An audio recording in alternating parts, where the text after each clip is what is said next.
कबीरा जब हम आए जगत में, कबीरा जब हम आए जगत में, जग हंसा हम रोए। कबीरा जब हम आए जगत में, जग हंसा हम रोए। ऐसी करनी कर चले हम हंसे जग रोए। आज अगर हम हकीकत देखें, सच पर विचार करें, तो भक्तों का जो एक एक अल्फाज है, शब्द है,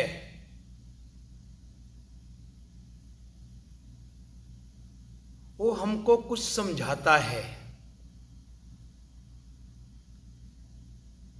लेकिन जब ऐसी बातें कोई करने लगे, गुरु प्रति सुचेत हो जाए, गुरु का वचन लोगों तक पहुंचाए, जो गुरु की वाणी हमें बताती है, जो गुरु का उपदेश है, और हकीकत जन्म का मेन मकसद है ही उस मालिक की भक्ति।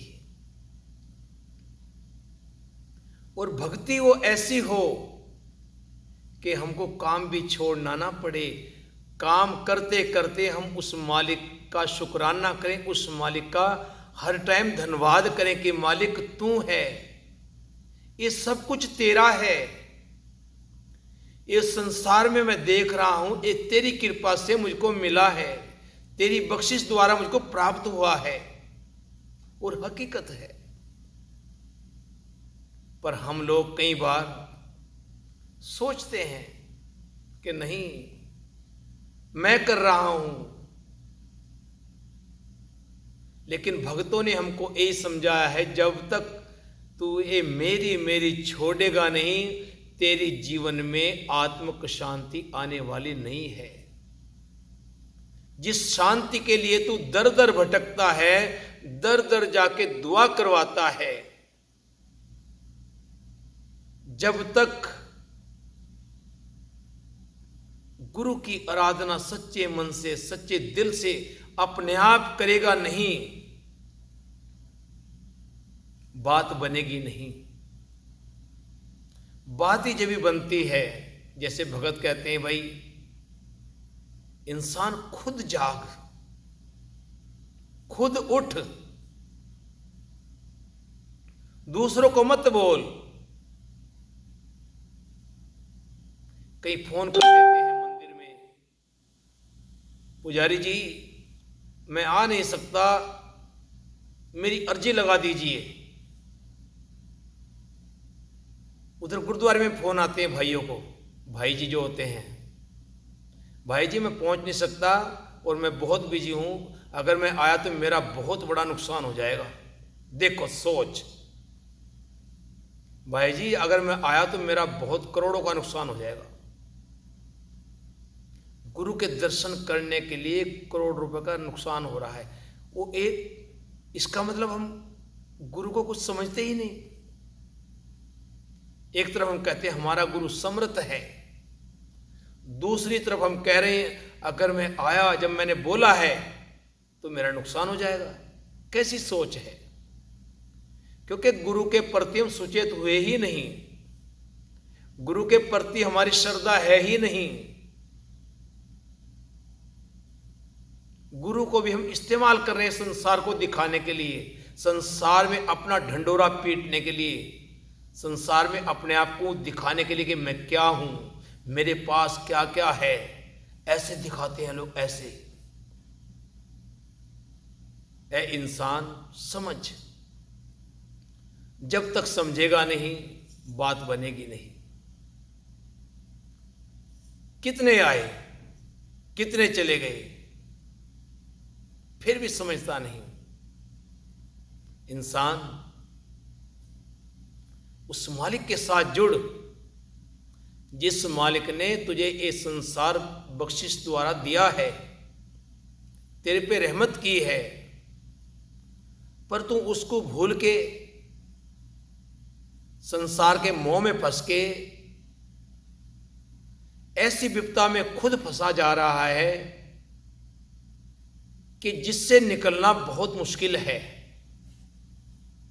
तू कह तो रहा है मैं बड़ी तरक्की कर रहा हूं, मैंने बहुत धन इकट्ठा कर लिया, अब मैं ये करूंगा तो ऐसे हो जाएगा, वो करूंगा तो ऐसे हो जाएगा। ए इंसान, इसी बुनत में, ऐसी सोच में ही तेरा जो पूरा जीवन है वो व्यर्थ चल जाता है।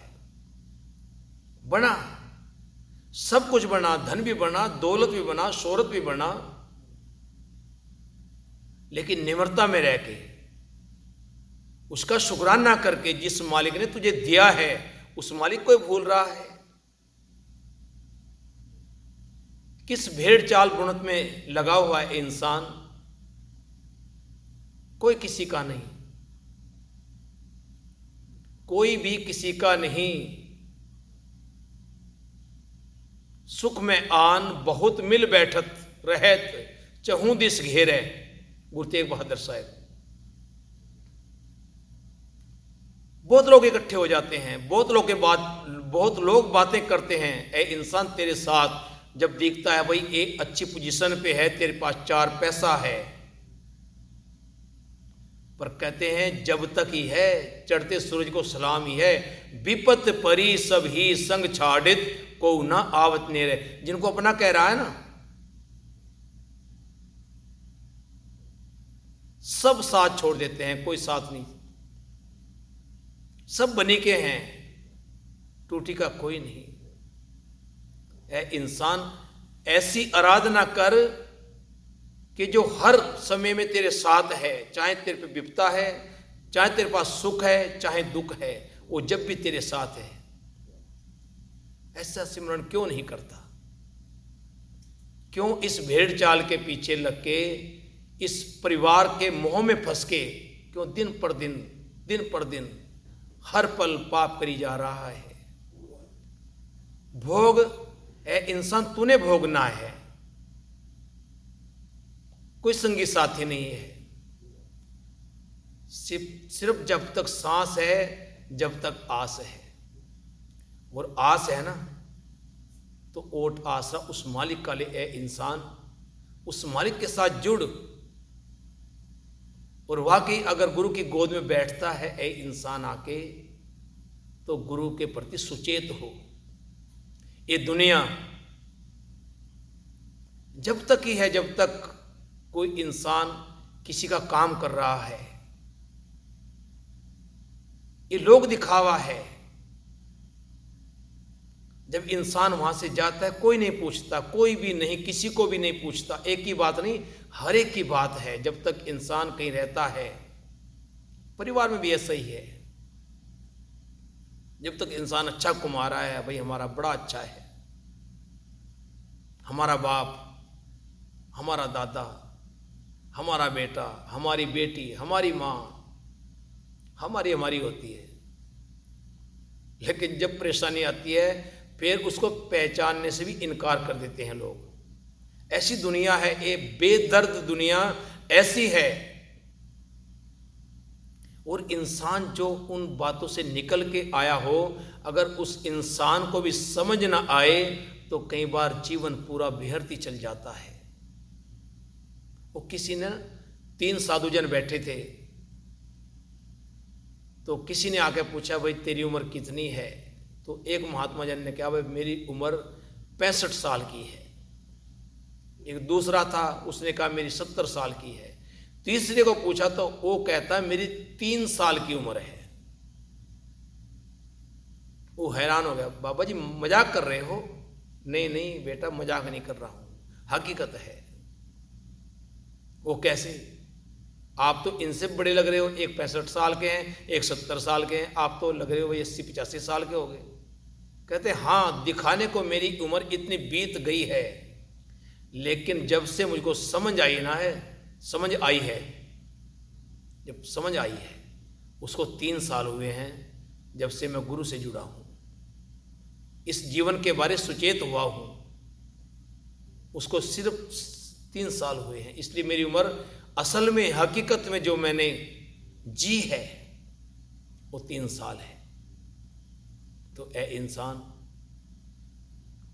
जिस पल समझ आ जाए ना वही पल अच्छा है। बस यही दुआ कर, और कुछ मांगने की जरूरत नहीं है, क्योंकि गुरु तो जानता है। गुरु को कहने की जरूरत नहीं, गुरु सब कुछ जानता है, बिन बोलियां सब कुछ जानदा। बस गुरु के आगे अरदास कर, जी की बिरथा होए सो गुरु पे अरदास कर। अरदास करनी है निम्रता धार के, घमंड में नहीं, गुस्से में नहीं, प्यार में।